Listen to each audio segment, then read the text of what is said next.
Hi everyone, welcome to STARTalks by START Warsaw. In our first episode, we are hosting Krzysztof Wojewodzic, CEO of Escola.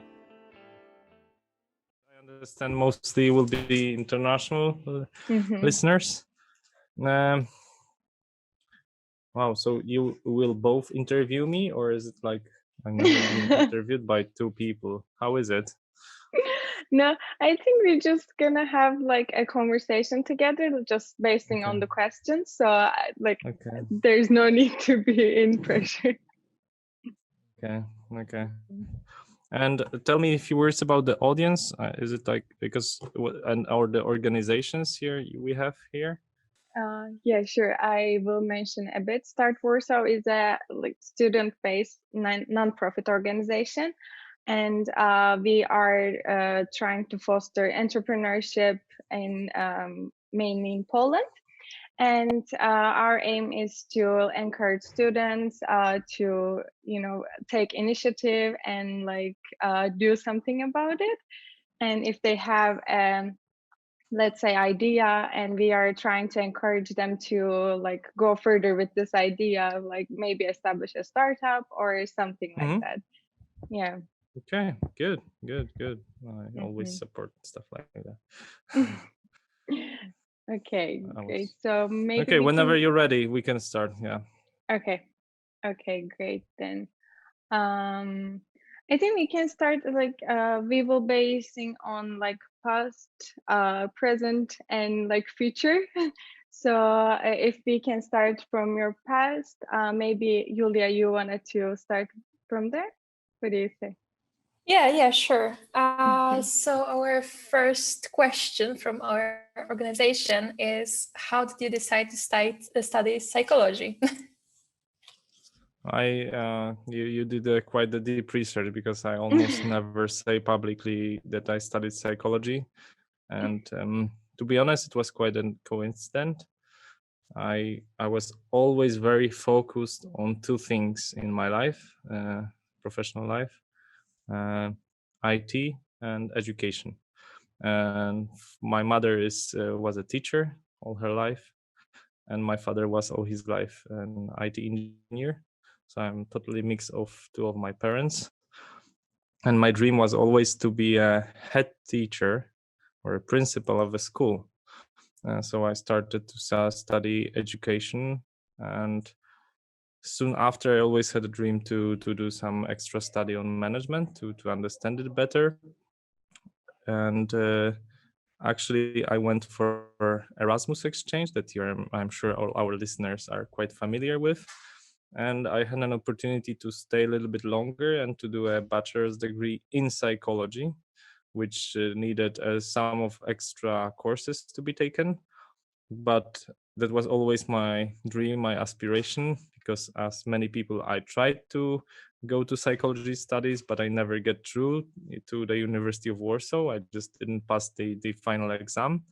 So I thought, wow, that could be quite a fun experience. And that was mainly psychology of organization. I studied motivational aspects of actually students' organizations at the time.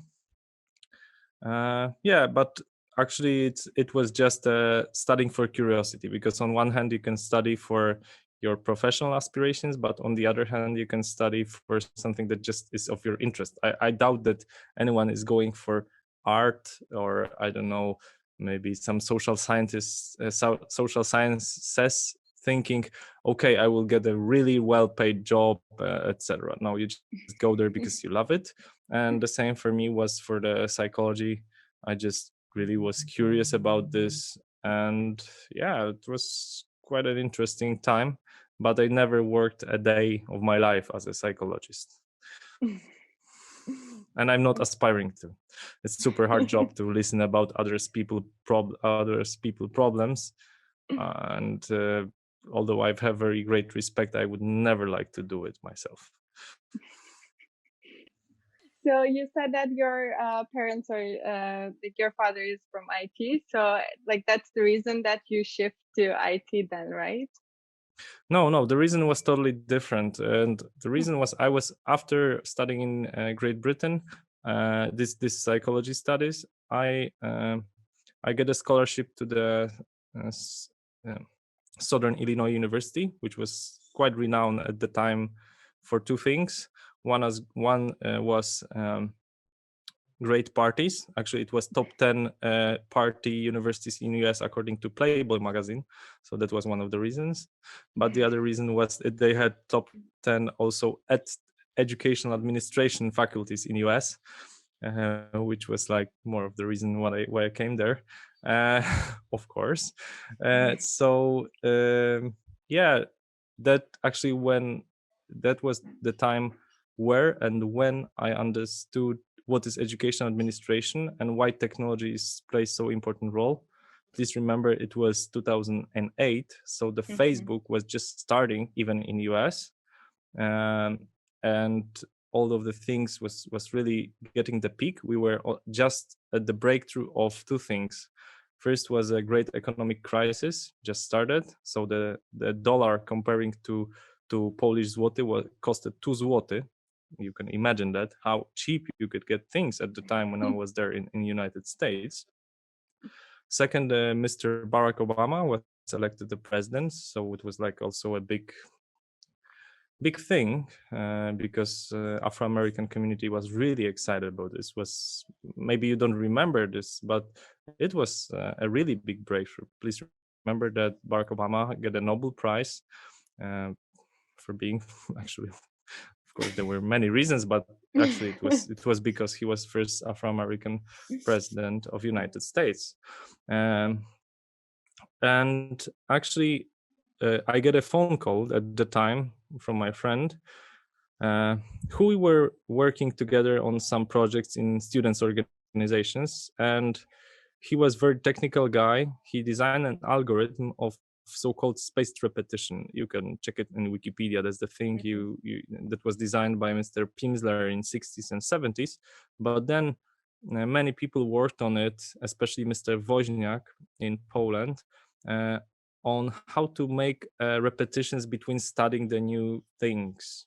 In psychology, it's more known like an Ebbinghaus curve. So there is the things you tend to forget, but with a perfect spacing of repetitions of certain words or certain areas, you can better understand it.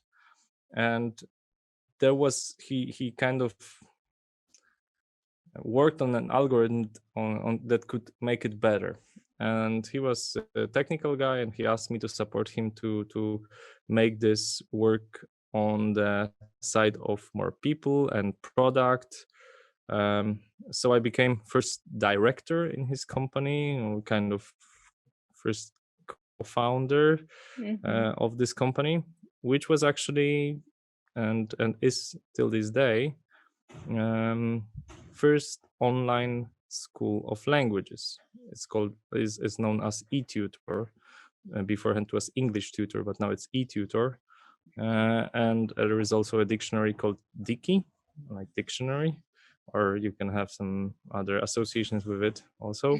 But still, it's a most used language tool for Polish people.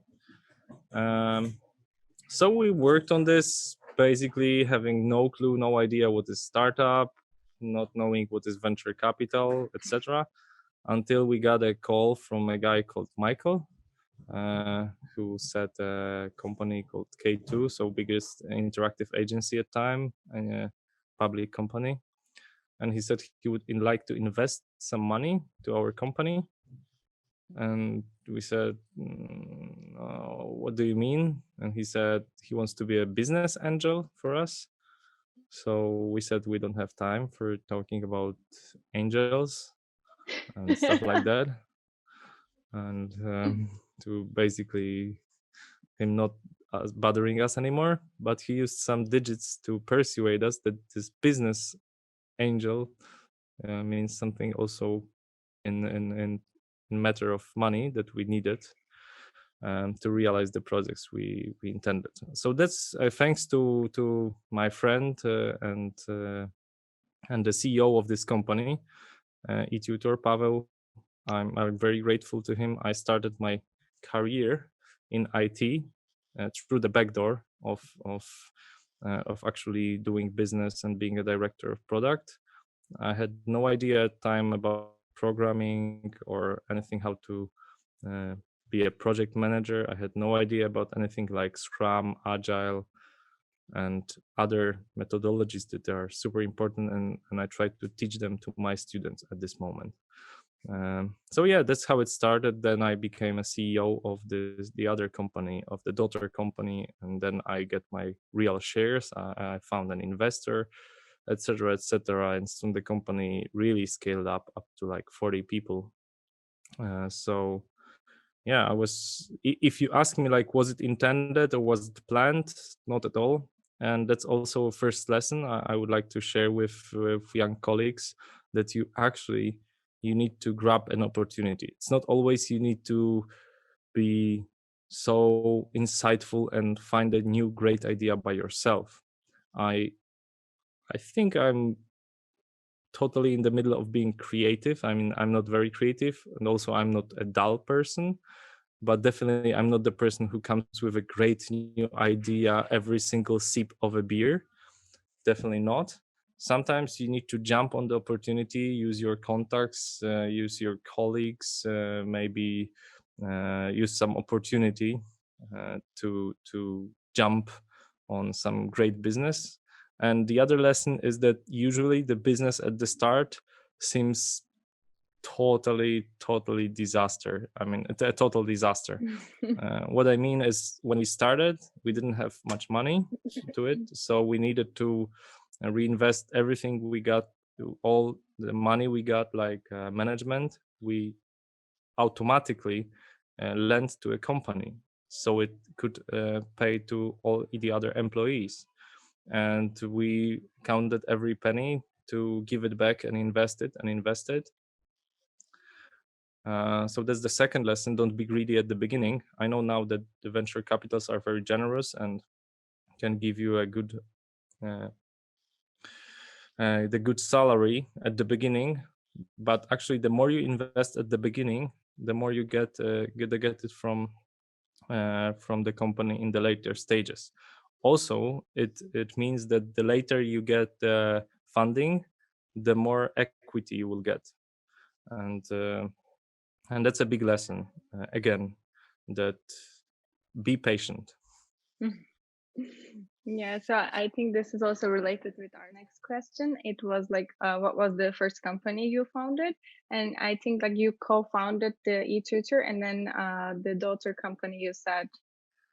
Yeah, the deal was that I had some today you would call it employee stock options, so like a promise of some shares, but we exchanged it to the other company that was at the time called Fun English. Later it was called Fun Media, because it came together. It's again a lesson about using opportunity and jumping on opportunity. That was the time when the Groupon and all the group purchasing became quite popular.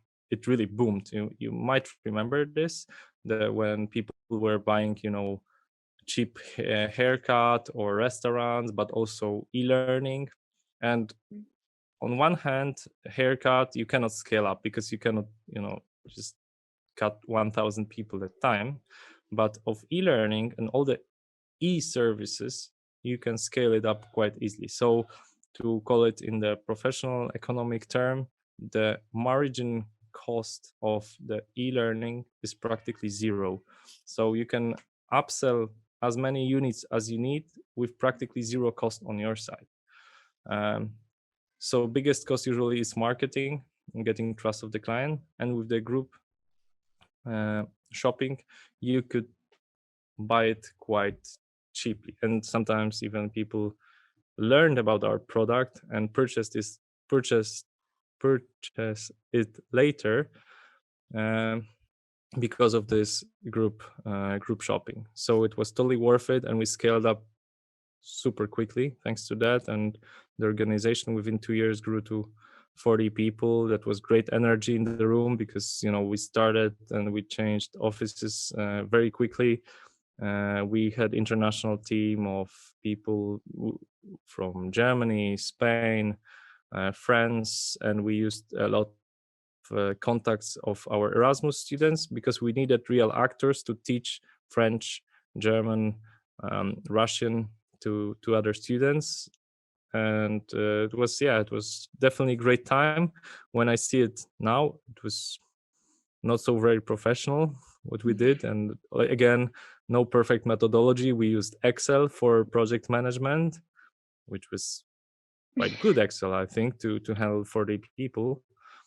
But it worked. I mean, it worked for us at the time, and I was happy to be part of it. And I know that many people met together after many years of working with this company, which means we created quite great spirit of growth.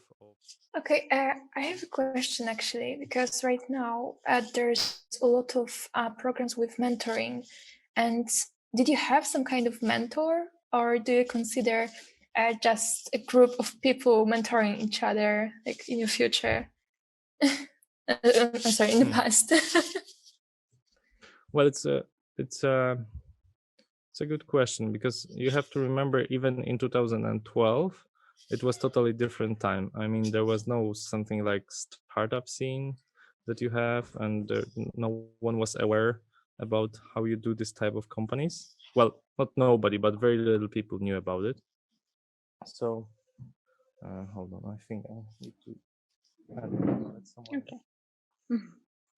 Okay. You will cut it later. Yeah. So at the time, there was no like a solid startup scene like you have today. But I had some mentors I'm really grateful to. First, I mentioned that was Pavel, that was a CEO of a company, and he was a very well organized person. And what was maybe not my very strong trait of my character, he was very conservative. So he was very picky about priorities. So when he was focused, he really made it really perfect, which is quite rare for young people. Usually young people do many things and it's very shallow, not very detailed work. But he had this trait of being very detailed. Another person definitely was my other partner, a business partner, Bart, who on the other hand had great contact with people, and he was really charismatic and could create a vision. And many young people joined our team because of him and him being able to talk them into it. So they were my mentors. I didn't have some older guy, more experienced entrepreneur. However, first people I truly learned something, older people, more experienced, were when we were trying to sell the company. So just 2 years later, after I started Fun English, I wanted to sell it, and I met some guys who were really cold-blooded investors, and that was rough lesson actually, because it's everything you do business-wise or in life connected to professional life, you can either do because of the passion and you really love it. You are not looking at Excel, you are not looking on the really just charts of the finance, but you can do it from your pure passion. And on the other hand, you can just be very solid with how to do business, where is profit, where is loss. Of course, the perfect combination is when you can do both. So you can truly have passion and on the other hand, be well organized. And I'm sure all the companies that they are doing great, like you see, I know nowadays Hopin, Revolut, or some other companies, they're doing truly great, or even Tesla. If you read their stories, they're actually a combination of total passion, sometimes on the brink of disaster, but still there is someone who really knows Excel and who really can avoid this disaster. So we need to combine those two. And this I learned the hard way, probably when there was an investment. Mm-hmm. So if I can ask, how was your biggest failure that time? Like Failure? yeah. Talking about disasters. I think once my professor said to me that Professor Wojewodzic said to me that doing business is not getting success, is actually avoiding big failures. And I think there were so many failures that it would be even hard to say all of them. I would say that even though nowadays I'm more experienced, 2 years ago, 2.5 maybe, I was on the brink of failure with my current company, Escola, because I hired 2 consecutive wrong people. And if I would say the biggest failure in my business in general was always hiring wrong people and not being curious what they exactly do, how they do, what's the impact of them on the team.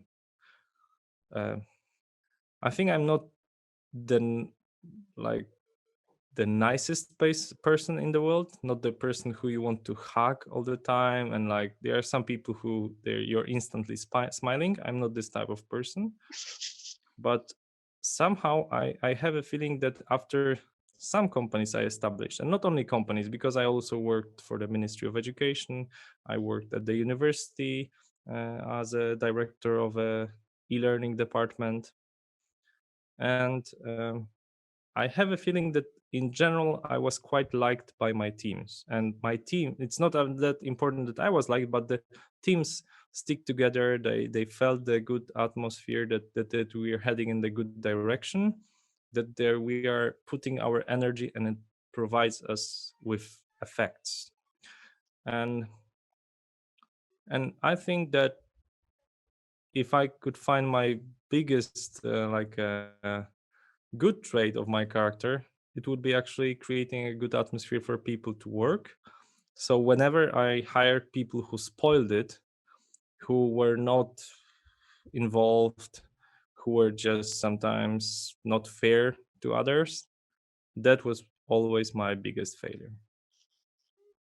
So you mentioned a couple of times of like team spirit. So you really like value team spirit, right? Like do you think that it's important for a company to, go big? Yeah, definitely, because it is also another lesson I can give to young entrepreneurs, that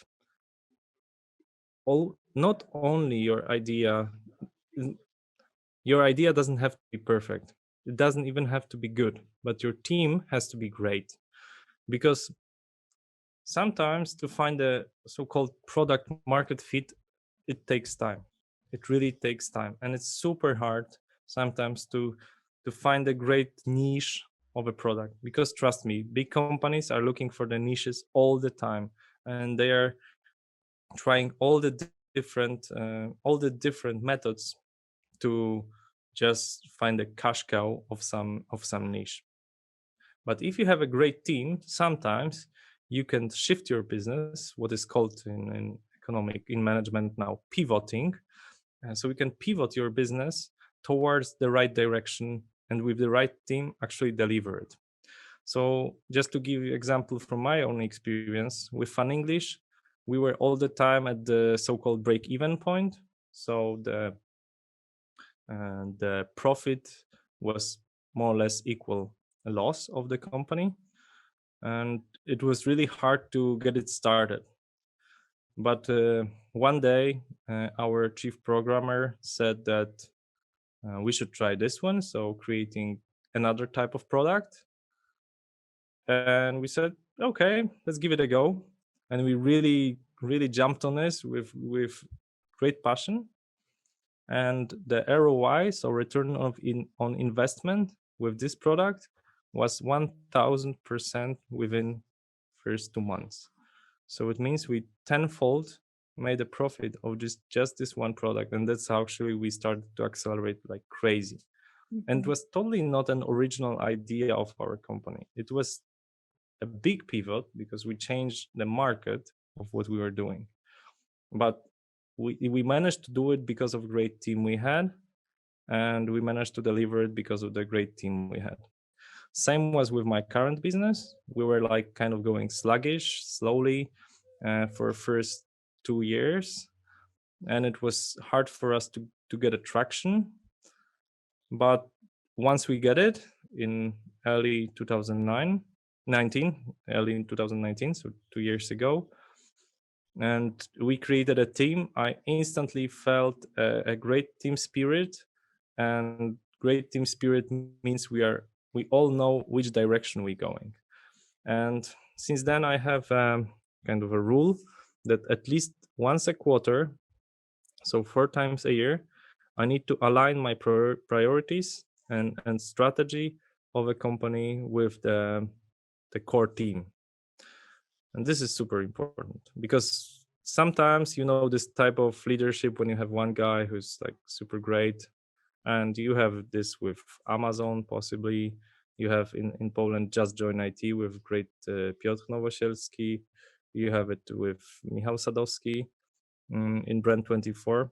But with every such team, with every such person, you have a team of people who are working together. Sometimes it's just a face you see, but this is not the person who's doing the hard work. Look at Elon Musk. He's like a face of 3 great companies, but still, every of this company has its own CEO usually, and also COO and management team. And trust me, he's not supervising all of these projects. They're just great managers, and sometimes his main role is creating this vision and to show people that we are heading to this direction. And this is super important for me. And I would like to also give another lesson, maybe it's sixth lesson. Let's keep it this count.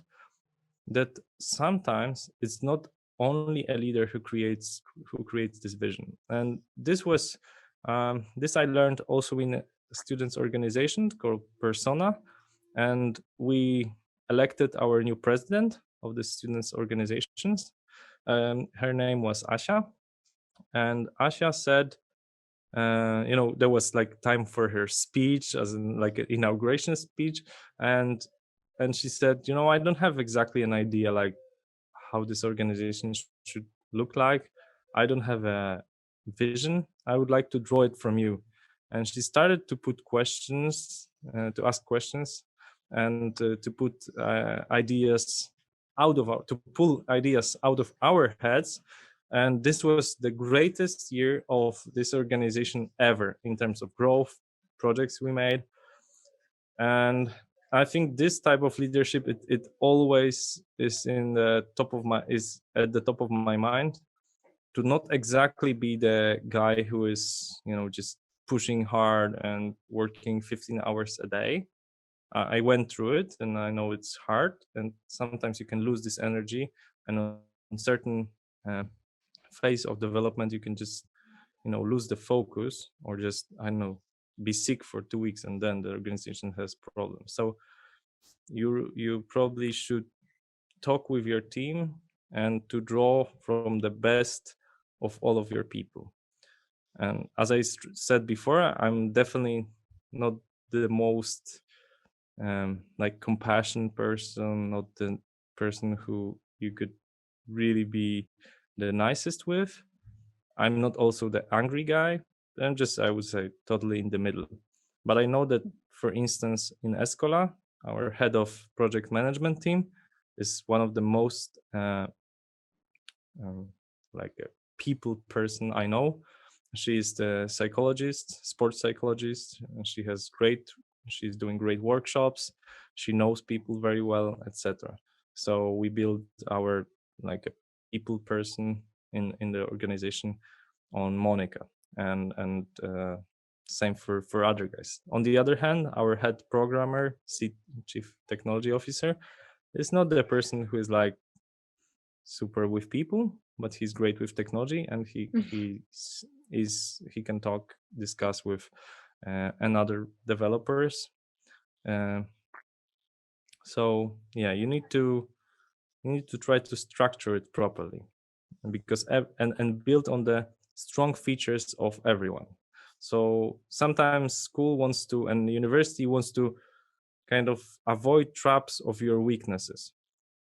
But in my opinion, sometimes it's better to build on strengths of yours. So don't try to be, I don't know, if you don't like running, okay, just don't try to run, but try cycling. Maybe cycling is the thing you like, and it serves quite similar role. Okay. Mm-hmm. That's a really important lesson, I think, for everyone, because I think these days people are trying to fit in the, like, let's say, perfect personality. They are trying to be sportive, they're trying to be, I don't know, social, but sometimes you don't need to try that much, I think. Exactly, you cannot be the best in everything. For instance, I'm not the perfect person of remembering names. It's very embarrassing, but I very often meet people and I don't remember their first names, not mentioning the second names. So it's hard for me to be a good salesperson, for instance. The only way how I can do sales is that people come to me and call me with certain things. So I try to write good articles. I try to take part in conferences. I try to share my knowledge. So it's kind of my credo now to share knowledge. That's why I'm here with you guys. And if other people see, okay, this guy is probably saying interesting things, this guy probably knows the matter on how IT works, people ask me questions like how to do this app or that app. Just to give you an example, today morning I had 2 calls. One was regarding how to organize user experience in one of the applications. I don't really know, but I could more or less help how to do it. And I also was called by a teacher who asked me how to make a curriculum of teaching in the high school. And I gave him some piece of advice. He will not become my client probably, but he will say to other people, okay, Chris gave me a nice piece of advice, and with word of mouth, probably I will get a client from it. Probably not, probably yes. But I truly believe in this old style way that you need to share knowledge, you need to give to receive. And of course, we are what we sell is knowledge and skill of our developers. So that's what we try to share as well here. Mm-hmm. So we were talking about Escola before. So if we can go back, and can you tell us more about Escola? Like, what is it about, and like how was it founded? Mm-hmm. So Escola is a software house, but now it's more of the venture building house. So what we do is we use the power of technology to create products, and we are associated a lot with education and universities. So yes, we have lots of universities that are our clients, mainly for mobile apps. So the apps where you can see your grades, your lectures, how this schedule of yours looks like. If it looks really nice, it's probably you're using Escola's app. If it looks nasty, that's probably some other's app. Uh, that's what we are known of. But on the other hand, we do lots of other projects. We were quite known for the Orlen mobile app, so the app thanks to which you can contactless pay for the gasoline at the Orlen gas station. Also, we do 2 banking apps at the moment, and 2 other financial apps. So finance is also the area we are quite strong at. We did some games as well. So lots of things in IT, mainly in mobile apps and web services, that we try to have expertise. So we don't do hardcore integration of SAP, ERP, etc. Because it's too complicated for our scale. We are a team of 50 people at the moment.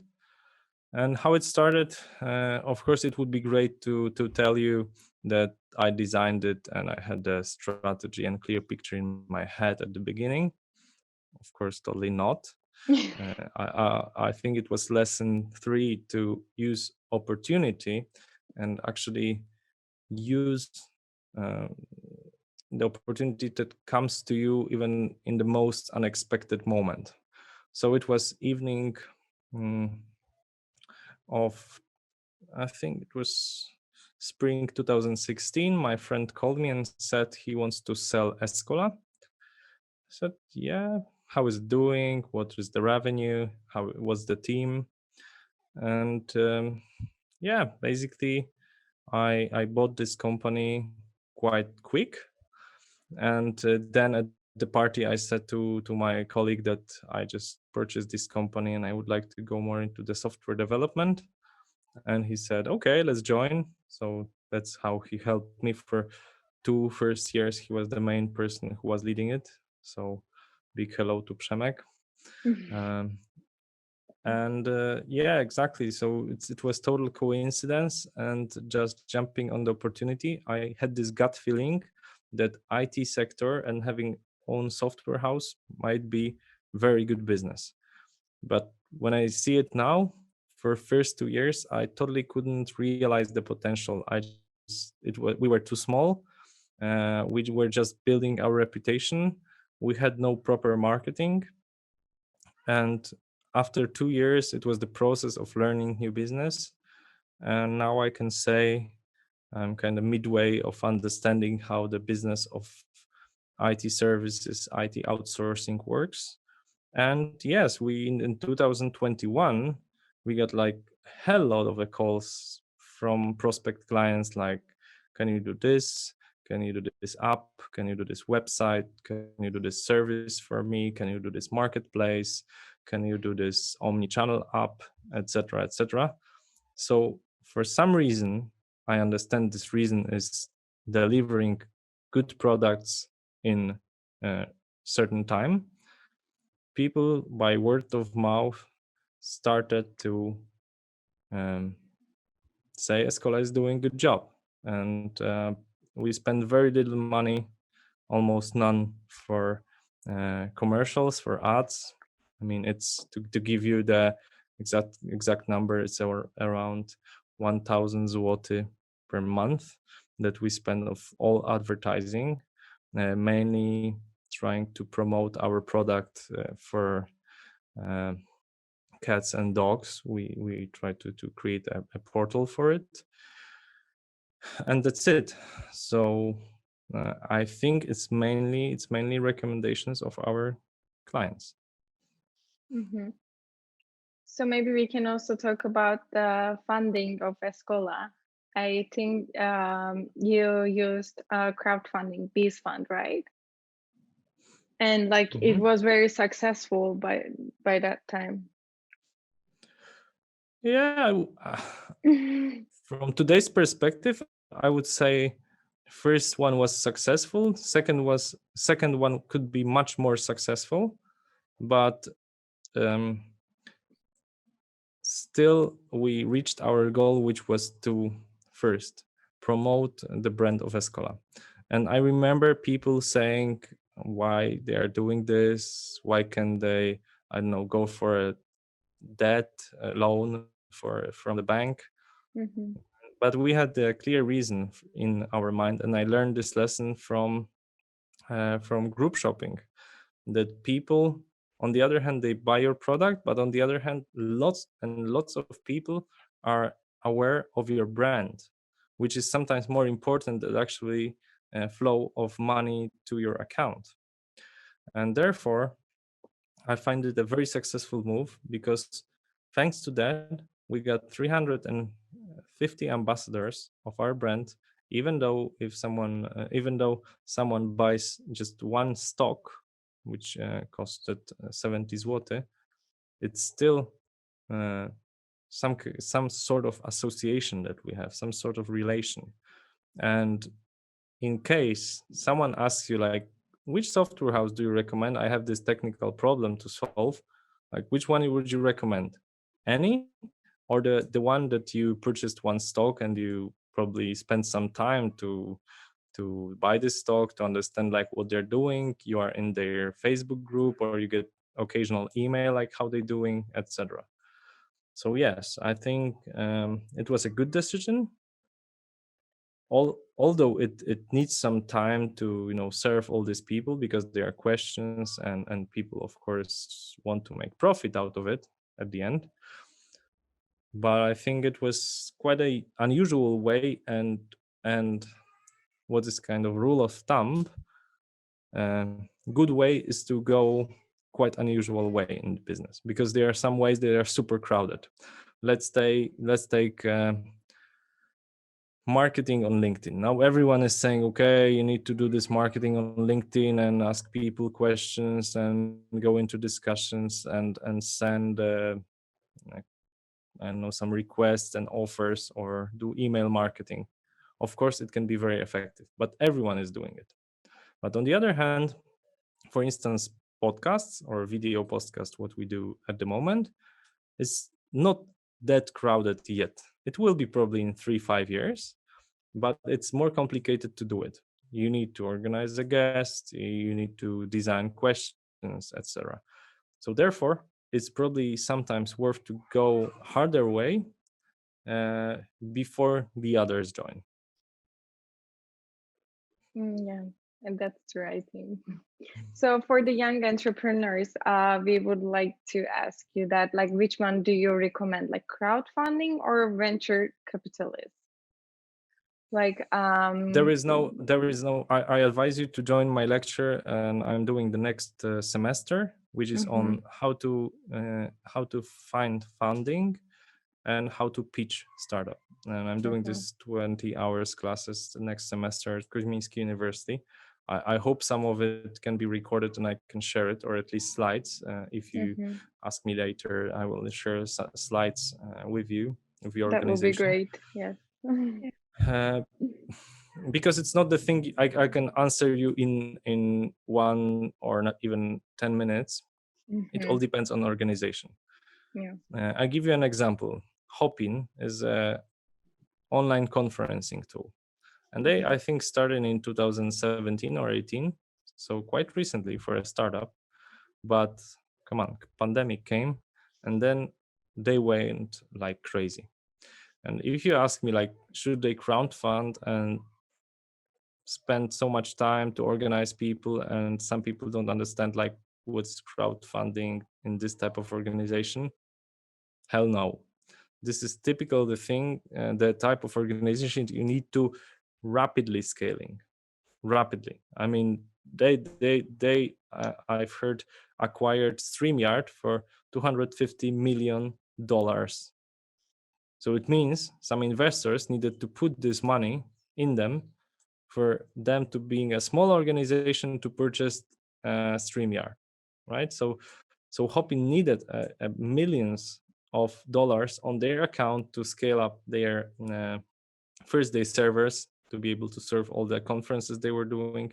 Second, to scale up their support, because if you have 2,000 conferences a day that happen on your platform, it means you need to have great support. It means you need to have great developers and architects to scale up your software instantly. So you basically need hundreds of millions of dollars of venture capital money now. Same for if you think about Revolut, so a company that helps to with the financing services and easy exchange of currencies, now many more services they have. So you need lots of money to have kind of a backup of money. So you basically need a big funding.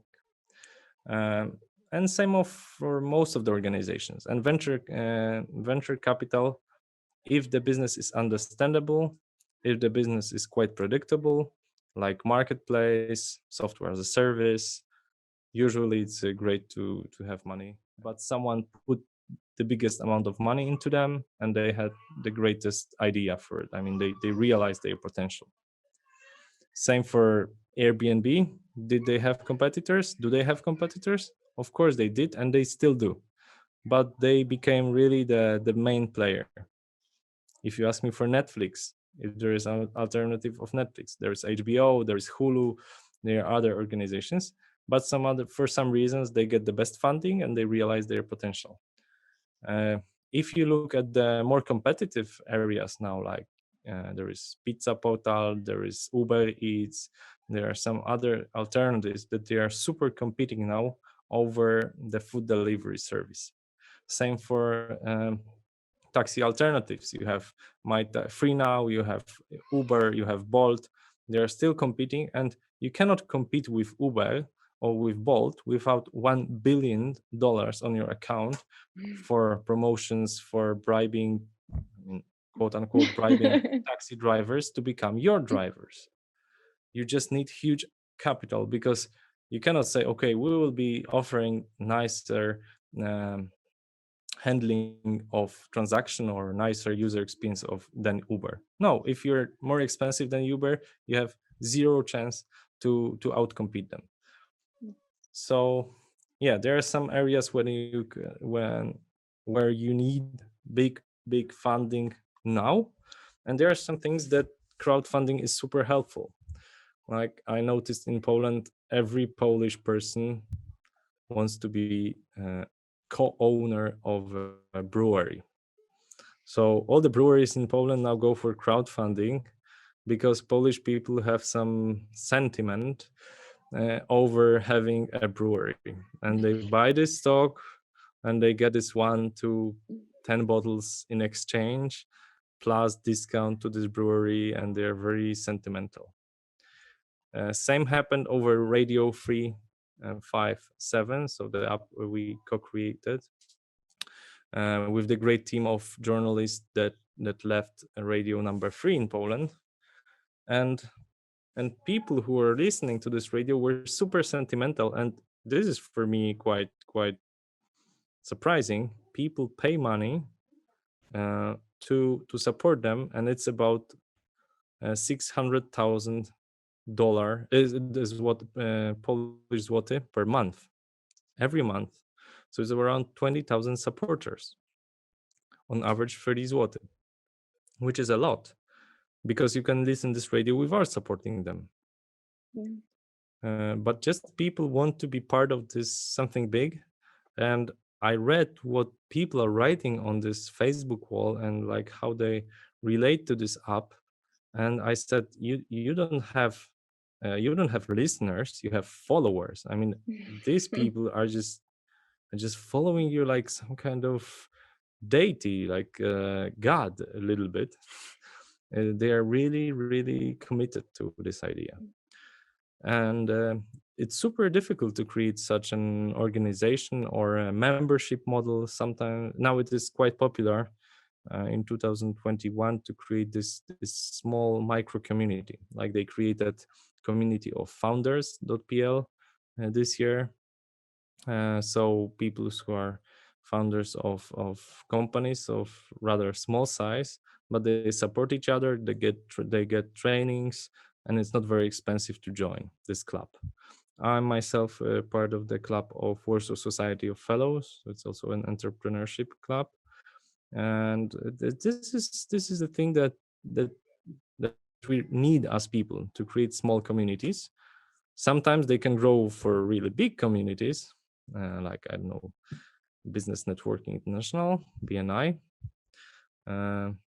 But people need to belong. We are just a tribal society. We need to belong to someone, and crowdfunding is a way to belong to something and to commit it with the thing that is really true. I mean, time and money, this is the thing that they're very limited.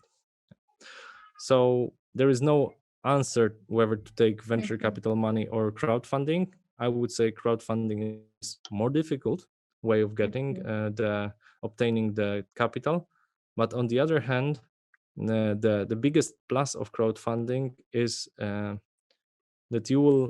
people will become more aware of your brand, more aware of what you are doing. They will ask you open questions, and you need to openly answer them. And this grants you also trust, which is today's most value currency for me. Yeah. So, if you would invest in a startup, what would be your evaluation criteria? Mm, First of all, I ceased investing in startups just for one reason. When I invest, I always invest not only with money but also with my time. And I invested a couple of years ago with a company, and that was the biggest center of 3D printing in Poland.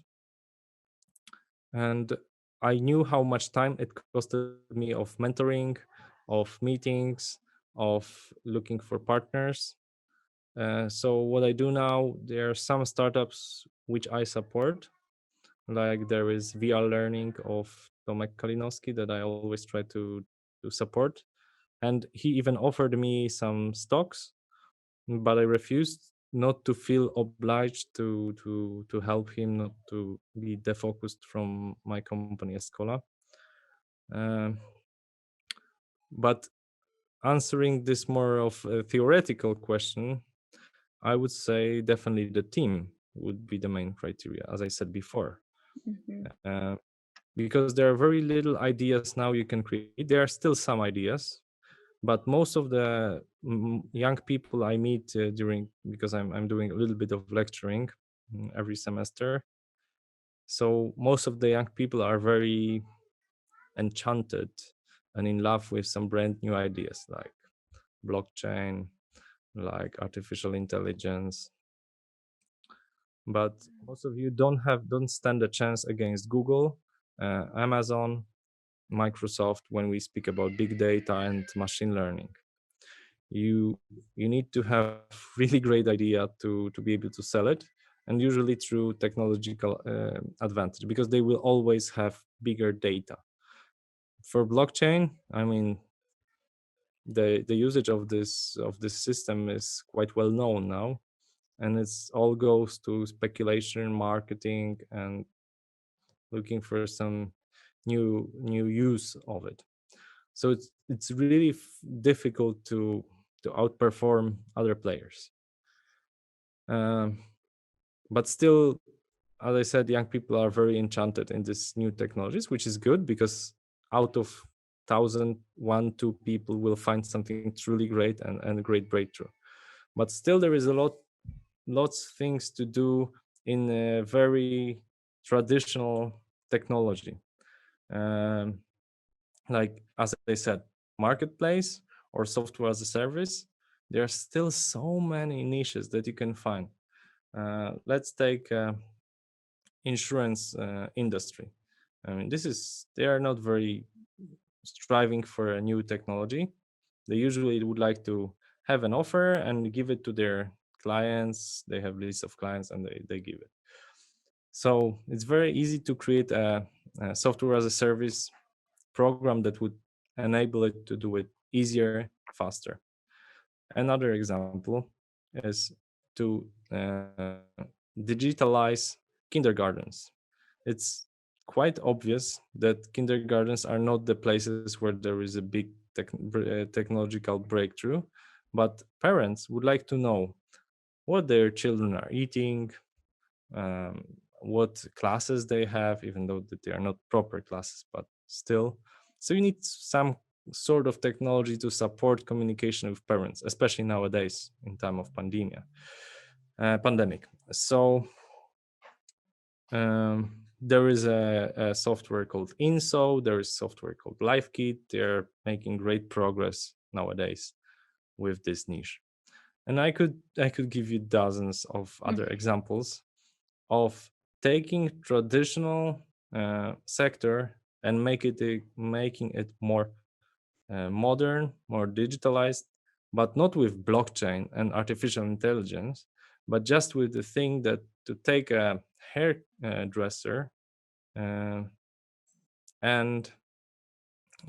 or a barber shop, and making the guy not to use notes and shifting to using his mobile phone and her mobile phone. And that's what Booksy is doing. Just you don't want to scratch on paper like that Anna reserved for 3 o'clock on Tuesday, and then she changed her mind one day ago, but she's shy to call again, Plus, you don't need to waste your time on calling on the phone because you are focused on your client, especially if you're a small point of service. And exactly the same, and that's what Booksy is doing. And exactly that's for our plan for our app for veterinarian services, that you want to be focused on this servicing animals, dogs, cats, turtles, hamsters, not taking the phones and answering questions and making reservations for your services. It can be done through technology nowadays. So there are lots and lots of little things that can be fixed. Another example, if you go to any office, usually you get some silly card, plastic cards that is easy to be lost, that just you use it on the entry and then to use it to the elevator. This is so absurd. I mean, why wouldn't you use your mobile phone to do it? And that's what some startups are doing at this moment, and that's super useful. That spares time, that spares plastic. It's hard to lose your phone. Everyone keeps it in your pocket. So yeah, there are so many areas of innovation that come from daily struggle. I mean, if you we recently did a machine learning program that would read digits on the refrigerators for the big chain of shops, and also with their storage areas. And the machine learning component was the easiest of it. I mean, come on, to digitally read digits is super easy for even cheap mobile phone. Of course, with training this with a little bit of Keras, Tesseract, or any other open source program or library. So, of course, people would say, oh, wow, you created a machine learning program, blah, blah, blah. No, it was like the machine learning was just the tool, like a hammer, like, I don't know, a saw, whatever. Just hammer and nail. But the most difficult part was to know where to nail this nail with a hammer, and to talk with client, like what's the reason for putting this nail. And trust me, usually in business it's much harder to find how and which nail to nail with a hammer than to actually do it. Mm-hmm. You have mentioned managing time, and do you have maybe some kind of technique how to manage time?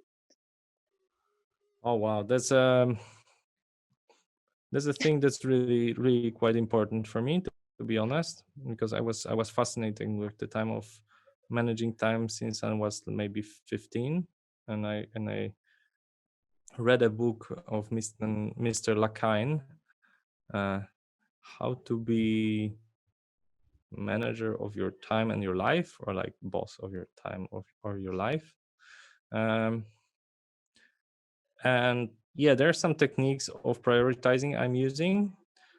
The most common now I'm trying to use is the Ivy League technique. So every day I try to plan for the next day 5 things that they are most important to be done. So I try to remain focused, because of the social media and all the rubble that is around us, it's quite easy to lose focus.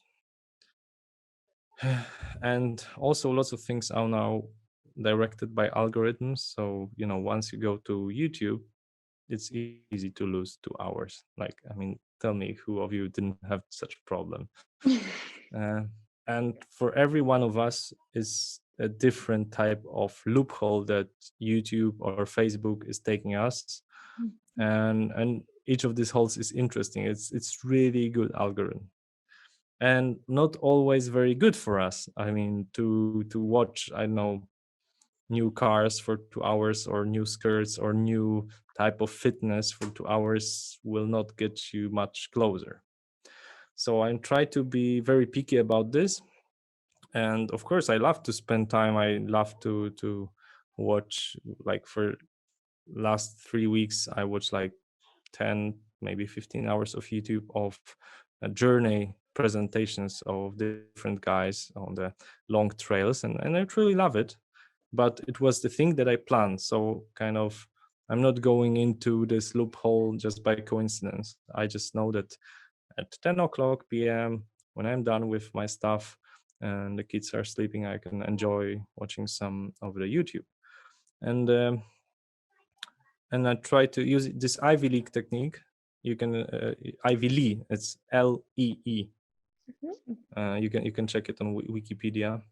So it's the guy just came to the company and said, I will make your company working better, and you will pay me as much as you wish. And I think they paid, and he used this technique. So asking like, what is the 6 most important things you're going to do tomorrow? And of course, not always you're going according to the plan. So sometimes you do 3, sometimes you do 5, but that motivates you to do the certain things, not the others, and not to get involved in the some things that they are rapidly and that give you instant satisfaction, like answering all the emails. Okay, that's great, but that uses a lot of energy. So yeah, I'm trying to always have a list what's to be done tomorrow, and I have also the list that's called, so that the first list is called today, another list is called tomorrow, so the things that are not super urgent but I would like to do them if I have an extra time in this day, and the other list is called later. So I'm trying to go through those lists, because sometimes you have energy, sometimes you don't. I have small kids, so sometimes the nights are quite rough, so the next day I'm not that productive I wish I was. So naturally you need to take this into account. If your students, sometimes can be a party factor that can impact your next day. So don't expect of yourself to be a Robocop and to be always focused. Just be brave to tell yourself, I have this list to be done, but I will do it with my own pace. But these things, it's not random Facebook and YouTube. Yeah. Okay, thank you for your answer. Do we have time to ask questions from LinkedIn? I think our previous president Bogdan asked like a couple of questions. Yeah, let's go with like 10-15 more minutes maximum. Okay. So, Okay, great. So he asked that how to estimate the development cost for your app idea for non-technical founders. oh, this is actually quite easy, because we get we get lots of such questions. And our role is we make business out of answering this type of questions, so making estimations. So do a one-pager, so describe how your app should work, or make an Excel. The best is to do an Excel with a list of features. So as a user, I can register. As a user, I can log in with LinkedIn, Facebook, and Google account. As an administration, I can delete account. As an user, I can, I don't know, open this and this feature. As a user, I can do this and that. If you make such an Excel and you just list lots of features on the perspective of user and on the perspective of administrator, because please remember that we programming it, we need to take care that you can, I don't know, delete account, or like moderate a comment, this type of stuff, or add some extra items to the app. So if you have such an Excel, you send it to some companies that they are dedicated to doing mobile apps or web apps, whatever you need. And I'm sure if you send 10 emails, you should get 3-5 estimations. Of course, some will say, okay, this is probably a student, because we do some screen background check, and we try to look like who is asking. If it's a more of a credible source, probably you will get more you will be more focused. But still, even to the people that probably don't have a budget yet, we try to give an answer, and most of the other companies, I'm sure, that will support you with that as well. Okay, that's great. He also asked that, so what kind of tests should founders run to predict future? unit economics, so see if it's like financially viable in the first place. So if you wanted to learn that before starting, if it's gonna work financially, it's gonna be like profitable. I think it's almost impossible to predict future, and I said twice in this discussion that you should jump on opportunity. Of course, it's worth to observe some trends that are important. Like I said, artificial intelligence is quite important trend, and I'm more than sure it will transform our lives. In terms of some of the jobs will be hopefully non-existent, or at least much more ambitious than they are now. To give you an example, Escola does some invoicing, so we invoice our client. On base of that, we get paid, but we also buy things. I don't know, if you look at this microphone, it costed, I don't know, let's say 500 zloty. So I get an invoice for it, sometimes in paper, sometimes as electronic, and then I send it to my accounting. And it's hard to believe, but still, most of the programs don't automatically take this invoice to the system. Someone is either copy pasting it, that's the most usual thing, or if you get a paper invoice, which is still quite common if you go to IKEA, MediaMarkt, whatever, you get a paper invoice. You need to, like, literally someone is typing on the computer like FV/02/2021/047. This is so absurd. And this could be solved with AI today instantly. But it is not. It is totally not. And that's, I think, should be changed very short time. I hope simultaneously autonomous driving and some other stuff could be solved. But this is not that easy as many people think. I mean, there is also for autonomous driving, for instance, there is so much social things you need to decide, like what should car do if there is a choice between losing your life or crashing with some other driver or pedestrian. And this, no one will take responsibility for it, so you need to take this on yourself. And that's just this ethical issue stops a lot autonomous driving. And there are many things also in diagnosis of AI supported diagnosis of our health, of different health issues, that at the end that should be a human doctor that decides. So it's worth to observe trends, but it's more important to be able to detect opportunity, to know people who are smart and do business with them. Yeah, go ahead, Julia. Oh, right.